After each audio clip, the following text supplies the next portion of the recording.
بسم اللہ الرحمن الرحیم نحمدہ ونصلی ونسلم علی رسولہ النبی الکریم اما بعد فاعوذ باللہ من الشیطان الرجیم بسم اللہ الرحمن الرحیم لقد کان لکم فی رسول اللہ اسوۃ حسنہ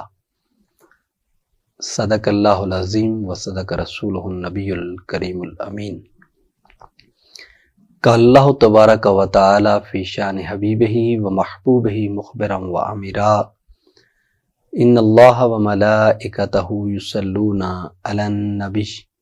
یا ایھا الذین آمنوا صلوا علیہ وسلموا تسلیما اللہم صلی علی سیدنا و مولانا محمد و علی آل سیدنا و مولانا محمد وبارک وسلم الصلاۃ والسلام علیک یا سیدی یا رسول اللہ وعلی آلک و اصحابک یا سیدی یا حبیبی یا حبیب اللہ۔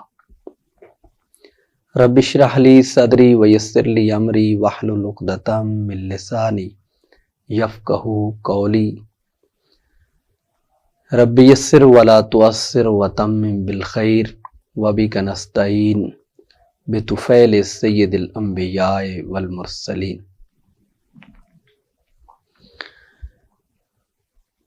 عزیزان من، سامعین محترم، السلام علیکم ورحمۃ اللہ وبرکاتہ۔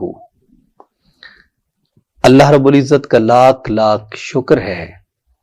اور اس کا احسان عظیم ہے کہ امام نووی رحمۃ اللہ تعالی علیہ آپ کی تصنیف مبارک بستان العارفین کی تکمیل کے بعد الحمدللہ پیران پیر دستگیر ما محی الدین سیدی شیخ عبد القادر گیلانی الحسنی والحسینی البغدادی رحمۃ اللہ تعالی علیہ آپ کی تصنیف مبارک فتوح الغیب کی تکمیل کے بعد آج الحمدللہ مولانا روم صاحب رحمۃ اللہ تعالی علیہ، جن کا نام محمد ہے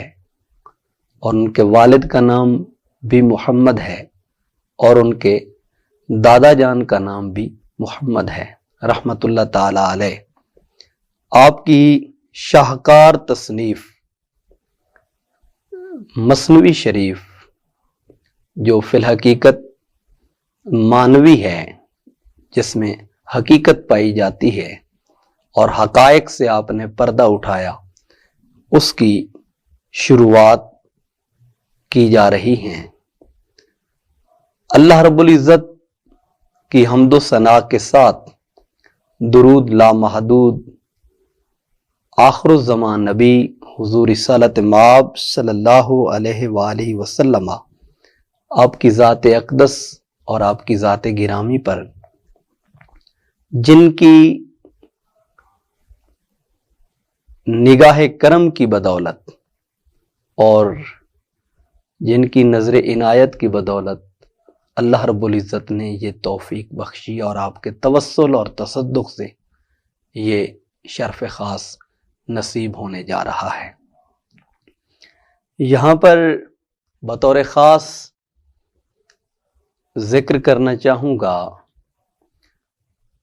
اپنے قائد، اپنے مرشد، مربی و محتشمی، شہباز عارفاں، جانشین سلطان الفقر ششم، سرپرست اعلیٰ اصلاحی جماعت والمی تنظیم العارفین حضور حضرت سخی سلطان محمد علی صاحب دامت برکاتکم القدسیہ کہ آپ کے حکم مبارک اور اجازت عطا سے یہ مثنوی شریف کا درس مبارک اور اس کی سیریز جاری ہو رہی ہے،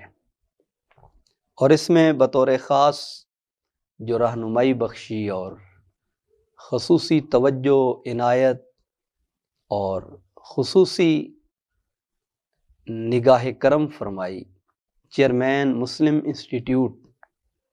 چیف ایڈیٹر ماہنامہ میرات العارفین انٹرنیشنل،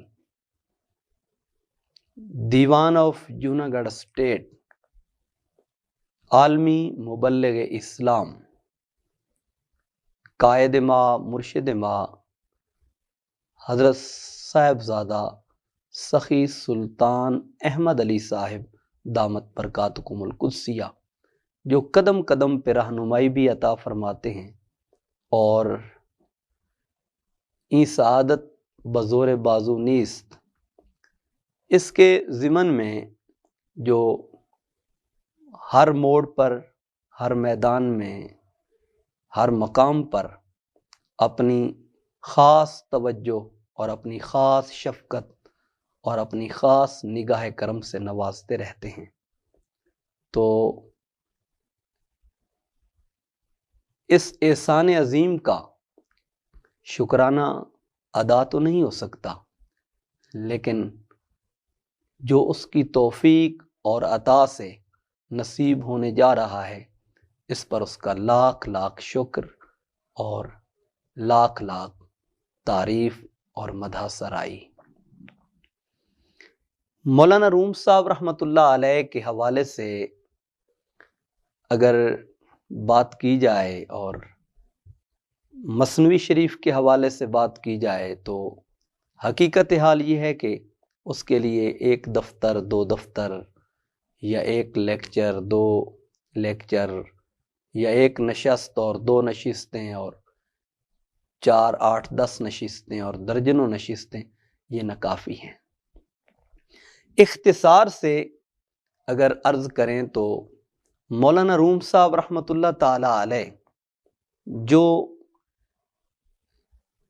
دینی علم کے اندر قرآن کریم، سنت نبوی صلی اللہ علیہ وآلہ وسلم، تفسیر، احادیث مبارکہ کی شرح، فنون، ان پر اس قدر دسترس رکھتے تھے اور ان میں اپنی مثال آپ تھے۔ بابا کمال الدین رحمت اللہ تعالی علیہ نے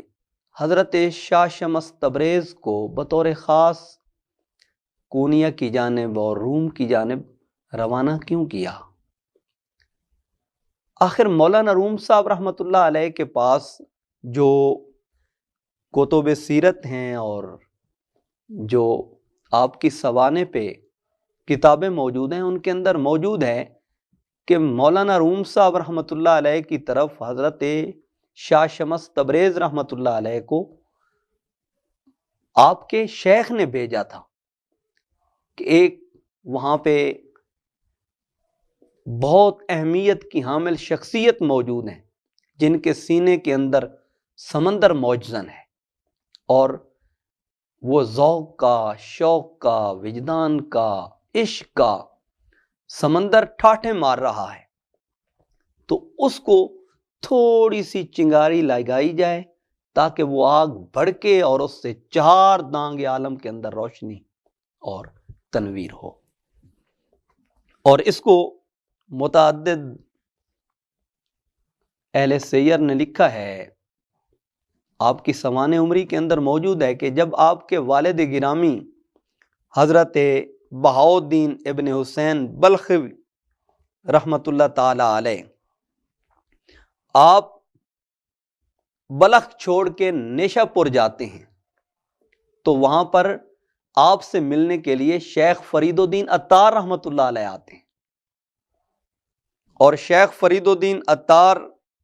رحمت اللہ تعالی علیہ جب ملنے آئے تو آپ والد گرامی آگے تھے اور حضرت مولانا روم صاحب رحمت اللہ علیہ پیچھے تھے۔ تو اس وقت جو کلمات شیخ فرید الدین عطار رحمت اللہ علیہ نے ادا کیے وہ قابل ذکر ہیں۔ آپ نے فرمایا کتنی عجیب بات ہے کہ دریا کے پیچھے سمندر ہے، اور بعض احباب نے متعدد کلمات سے اس چیز کا ذکر کیا ہے اور اس کو بیان کیا ہے۔ آپ نے فرمایا ان کے صاحبزادے جو جوہر قابل ہیں ان سے کبھی بھی غفلت نہ برتیے گا، یعنی ان کے اندر جو خزانہ ہے وہ عظیم ہے، جن کی بدولت یہ عظمت کے ایک عظیم مینارہ نور ہیں، لہٰذا آپ ان سے کبھی بھی غفلت نہ برتیے گا۔ یہ تو 6 سال کی عمر مبارک کی بات ہے مولانا روم صاحب رحمۃ اللہ تعالی علیہ کی۔ تو اب شیخ فرید الدین عطار رحمۃ اللہ علیہ کا یہ فرمانا، شاہ شمس تبریز رحمۃ اللہ علیہ کے شیخ نے جو بابا کمال الدین صاحب جندی ہیں رحمۃ اللہ علیہ، ان کا شاہ شمس تبریز کو مولانا روم صاحب کی طرف بھیجنا، یہ اس بات کو ظاہر کرتا ہے کہ مولانا روم صاحب رحمۃ اللہ علیہ کی ہستی یہ پرانی، جنہیں کہتے ہیں کہ ازل سے چنی ہوئی ہستی ہیں، یہ ان میں سے ہیں۔ لیکن جو قابل ذکر بات ہے وہ یہ ہے کہ مولانا روم صاحب رحمۃ اللہ علیہ جو علم ظاہر پر اس قدر دسترس رکھتے تھے، اس قدر مہارت رکھتے تھے، ان کے پاس شاہ شمس تبریز کو بھیجنے کی حکمت کیا تھی؟ اگر یہی علم کافی ہوتا کہ فقط ظاہری علوم و فنون پہ آدمی کو مہارت آ جائے، جس میں تفسیر ہے، حدیث ہے، فقہ ہے، ادب ہے، منطق ہے، فلسفہ ہے، باقی جتنے فنون ہیں ان پر مہارت حاصل کر لینے کے بعد کیا یہ کافی ہے بندے کے لیے کہ بندہ اسی پر اکتفا کر کے بیٹھ جائے؟ تبھی تو یہاں پر لکھا ہے کہ جب بابا کمال الدین جندی رحمت اللہ علیہ آپ نے مولانا روم صاحب رحمت اللہ علیہ کی طرف شاہ شمس تبریز کو بھیجا تو شاہ شمس تبریز رحمت اللہ علیہ نے فرمایا مولانا روم صاحب رحمت اللہ تعالی علیہ سے کہ آپ یہ کیا کر رہے ہیں اور کس چیز میں مشغول ہیں؟ تو انہوں نے کہا میں تو اتباع شریعت میں مصروف ہوں۔ تو آپ نے فرمایا یہ تو سب آپ جانتے ہیں اور آپ کو معلوم ہے کہ یہ علم شریعت کے لیے حاصل کیا جاتا ہے، لیکن اس کا اصل مقصد اور مدعا کیا ہے؟ آپ نے فرمایا اصل مقصد علم کا کیا ہے، علم کے حصول کا اصل مقصد کیا ہے؟ تو پھر آپ نے فرمایا اس کا اصل مقصد تو یہ ہے کہ وہ علم جو انسان کو اپنی منزل مقصود پہ پہنچا دے، جس طرح حضرت سلطان بہو صاحب رحمۃ اللہ علیہ فرماتے ہیں علم آن است کہ بمعلوم برساند، علم وہ ہے جو انسان کو معلوم تک پہنچائے۔ تو وہاں پر آپ نے حکیم سنائی کا یہ شعر پڑھا، آپ نے فرمایا علم کز تو ترا نہ بستاند جہل زاں علم بہ بود بسیار۔ فرمایا اگر تیرا علم تجھ سے اس حقیقت اور اس انسان کامل اور اس دنیا میں آنے کے مقصد کو روشناس نہ کرا دے تجھے،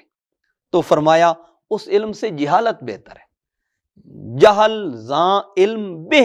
بود بسیار، ایسا علم جو تو نے اس کو ایک کثیر تعداد میں جمع کر لیا ہے اور اس علم کے ذریعے جو تیری میں کو نہ مار سکا، تیری انا کو نہ ختم کر سکا اور تجھے تیرے پروردگار تک نہ پہنچا سکا، تو آپ فرماتے ہیں کہ اس سے تو جہالت بہتر ہے کہ اتنا کچھ جمع کرنے کے باوجود تو اپنے مقصد کو نہیں پا سکا۔ تو جہاں تو نے اتنا وقت صرف کیا ہے تو تجھے منزل بھی ملنی چاہیے، تجھے مقصد بھی ملنا چاہیے۔ اور یہی وجہ تھی کہ مولانا روم صاحب رحمۃ اللہ تعالی علیہ آپ کی جو ولادت ہے یہ 604 ہجری کے اندر ہے اور آپ کا جو وصال ہے یہ 672 ہجری کے اندر ہے، اور تقریباً آج سے 850 سال بنتے ہیں، یہ وقت آج سے 850 سال کا بنتا ہے۔ اور 850 سال قبل جو بات مولانا روم صاحب رحمۃ اللہ تعالی علیہ آپ نے خود کہی ہے، اگر اس کو دیکھیں تو اس سے بندے کو اندازہ ہو جاتا ہے کہ بندے کے لیے عصری علوم ہوں یا دینی علوم ہوں، ان کے حصول کے بعد بندے کے لیے لازم ہے کہ وہ کسی ایسے مرد خودآگاہ اور مرد کامل کی صحبت میں جائے جو اس کے نور تک اسے رسائی عطا کرے۔ حضرت حسن بصری رضی اللہ تعالیٰ عنہ کا قول ہے، باقی محدثین اور مفسرین کا قول ہے کہ علم یہ نہیں کہ بندہ کتابوں کا ڈھیر لگا دے اور ان کو پڑھتے پڑھتے آدمی کہیں سے کہیں پہنچ جائے۔ فرمایا علم یہ نہیں ہے۔ علم کیا ہے؟ العلم نور یقذفہ اللہ فی القلب، علم نور ہے جو اللہ تعالیٰ اپنے بندے کے دل میں القاء کرتا ہے۔ حقیقی علم تو وہ ہے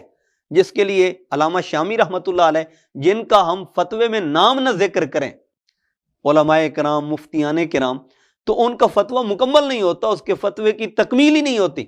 تو وہاں پر امام اعظم ابو حنیفہ رحمۃ اللہ علیہ کے تاریخی کلمات فتاوی شامی کے مقدمہ کے اندر موجود ہیں، اور وہ کیا ہیں؟ امام اعظم ابو حنیفہ رحمۃ اللہ علیہ نے فرمایا لولا سنتان لہلک النعمان، اگر میں 2 سال امام جعفر صادق رضی اللہ تعالیٰ عنہ، جو خود مجتہد ہیں، صاحب مذہب ہیں،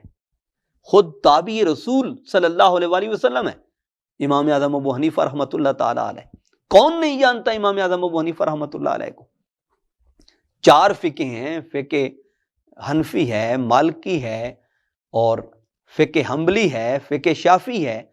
ان چاروں فقہوں میں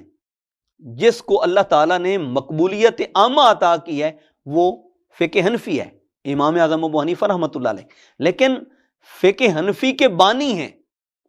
خود صاحب مذہب ہیں، خود مجتہد ہیں، قرآن و سنت میں غور و فکر کر کے مسائل کا استنباط و استخراج فرمانے والے ہیں، لیکن کیا فرماتے ہیں؟ اگر میں 2 سال امام جعفر الصادق رضی اللہ تعالیٰ عنہ کے پاس نہ جاتا، وہاں ان کی شاگردگی میں اور ان کا تلمیذ نہ بنتا، ان کی صحبت اور ان کی معیت میں بیٹھ کے اس علم کے حقائق اور اس کے انوار و تجلیات کو نہ پاتا، تو آپ فرماتے ہیں لہلک النعمان، یہ نعمان ابن ثابت کب کا ہلاک ہو گیا ہوتا، ہلاکت اس کا مقدر بن جاتی۔ اور اسی طرح آپ امام مالک رحمۃ اللہ علیہ کو دیکھیں، امام شافعی رحمۃ اللہ علیہ کو دیکھیں، امام احمد ابن حنبل رحمۃ اللہ تعالی علیہ کو دیکھیں، چاروں ائمہ کو دیکھیں، انہوں نے باوجود اس کے کہ خود صاحب مذہب ہیں، لیکن صوفیاء کی صحبت میں جا کے انہوں نے فیض حاصل کیا، ان کی معیت میں رہ کر انہوں نے علم ظاہر کے ساتھ علم باطن کی وہ روشنی اور اس کا وہ نور اور اس کی وہ تنویر جس سے انسان کے سینے کے اندر روشنی پیدا ہوتی ہے اور انشراح صدر کا وہ اعلیٰ مقام انسان کو نصیب ہوتا ہے، جس سے لوگوں کو ہدایت ملتی ہے، وہ صوفیاء کی صحبت میں بیٹھ کے انہوں نے حاصل کیا۔ مولانا روم صاحب رحمۃ اللہ علیہ خود فرماتے ہیں ہیچ چیزیں خود بخود چیزیں نہ شد، کوئی چیز بھی اگر کوئی کہے کہ میں فلاں درجے پہ ہوں اور فلاں درجے پہ ہوں،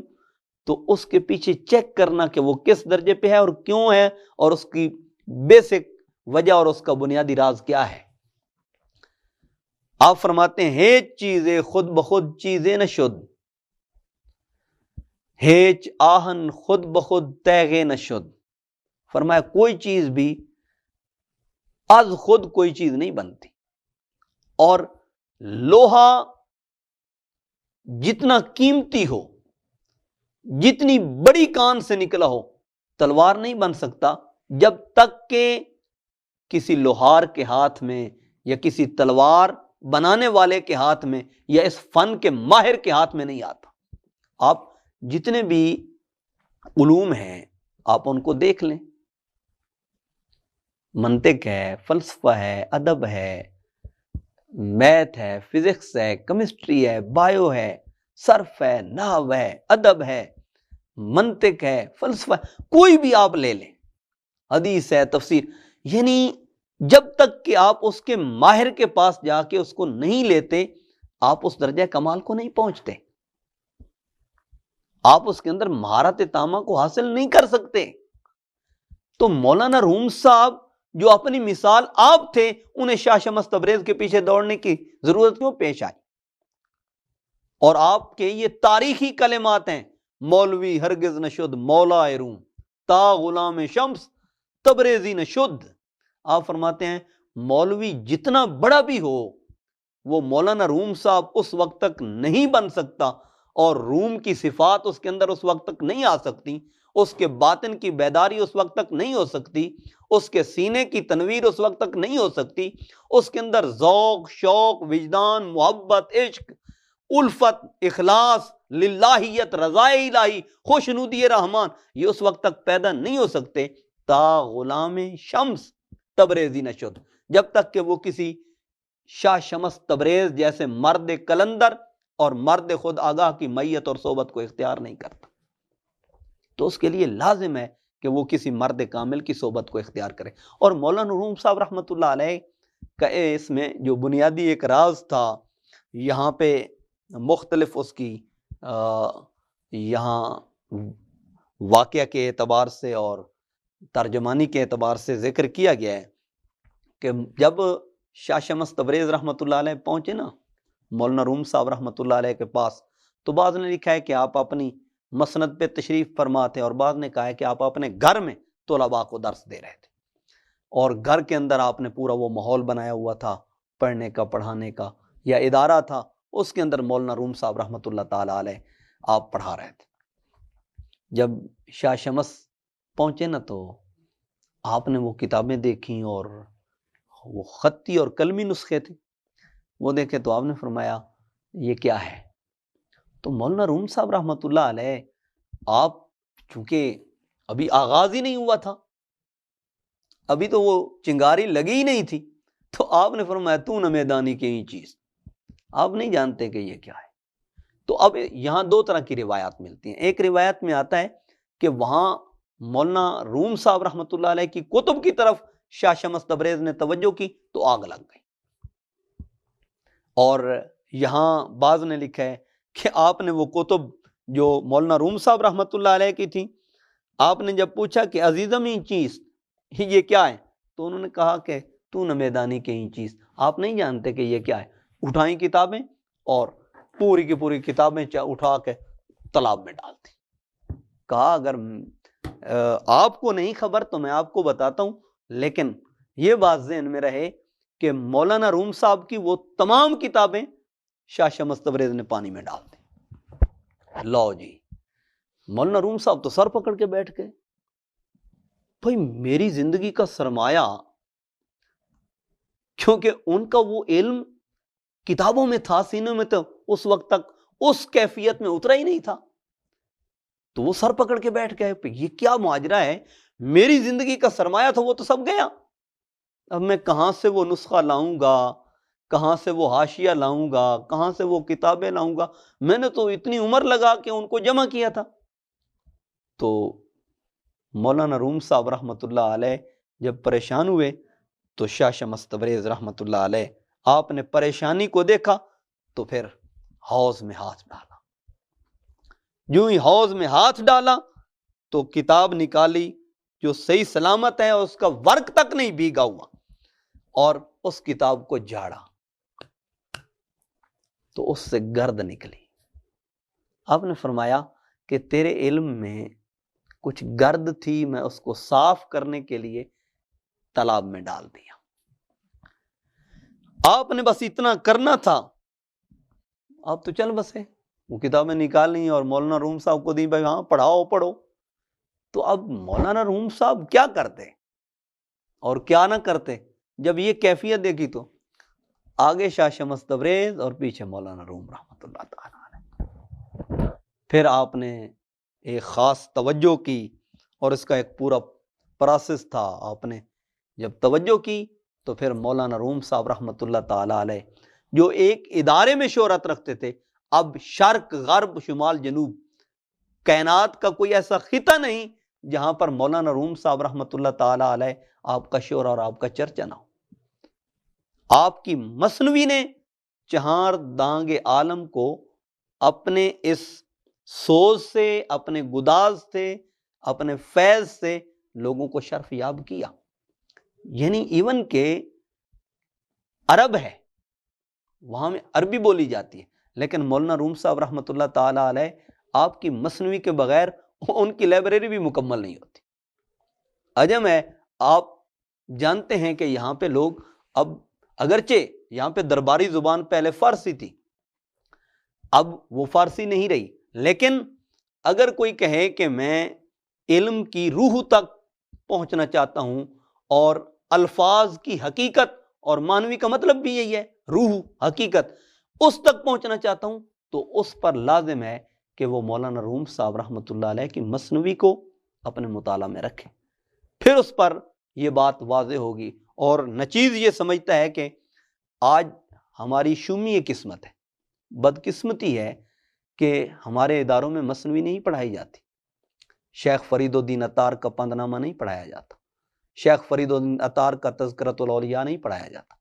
شیخ فرید الدین عطار کی منطق و تیر نہیں پڑھائی جاتی، یہ پڑھائی جانی چاہیے۔ حضور داتا علی حجویری رحمۃ اللہ علیہ کی کشف المعجوب ہونی چاہیے، امام کشیری کا رسالہ کشیریہ ہونا چاہیے، شیخ سعدی رحمۃ اللہ علیہ کا کریمہ سعدی گلستان اور بوستان ہونی چاہیے، کتاب اللمع فی التصوف ہونی چاہیے۔ حضور غوث اعظم رضی اللہ تعالیٰ عنہ، آپ کے نام سے ہمارے ادارے قائم ہیں، لیکن شومی قسمت اور ہماری بدقسمتی کہ ہمارے اداروں کے اندر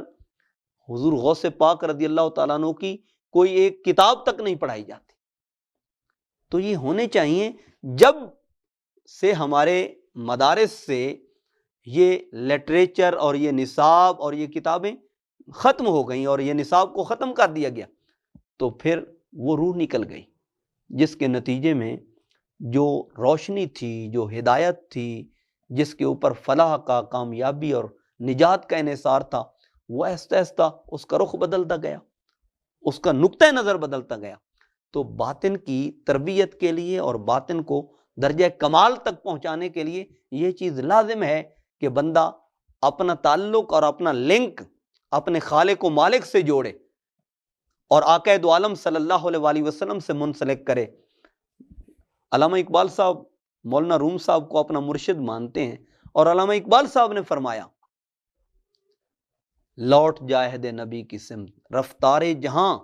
پھر میری پسماندگی کو ارتقا درکار ہے۔ یعنی اللہ اور اس کے رسول سے تعلق کو مضبوط کرنا ہے، تو پھر باطن کی صفائی اور قلب کی طہارت اور روح کی جلا کے لیے اور سینے کی روشنی کے لیے کسی ایسے مرد خودآگاہ کی صحبت کا اور ان کی معیت کا اور ان کی رفاقت کا لینا بہت ہی ضروری ہے، جس کے نتیجے میں الفاظ سے انسان حقیقت تک پہنچتا ہے، اور آنکھ اور سطور کے ذریعے انسان اپنے اس نور کو پاتا ہے، جس کے لیے حضرت سلطان بہو صاحب فرماتے ہیں، ہر حرف توحید بینی، ہر سطر توحید بھی، باش دائم در مطالعہ تا شبیہ کل یقین۔ اور یہی وہ چیز ہے جو انسان کو اللہ کے اور اللہ کے محبوب کے قریب بھی کرتی ہے اور ان کا فرما بردار بھی کرتی ہے۔ قادر دے ہاتھ ڈور اساڈی، یا حضرت باہو جی میں رکھے تیوں رہی ہو۔ یہ وہ درجہ ہے جو انسان کو اپنے مرتبہ کمال تک پہنچاتا ہے اور انسان کو انسان کامل کے درجے تک پہنچاتا ہے۔ پھر اس میں محبت ہوتی ہے، اس میں الفت ہوتی ہے، اس میں وفا ہوتی ہے، اس میں حیا ہوتا ہے،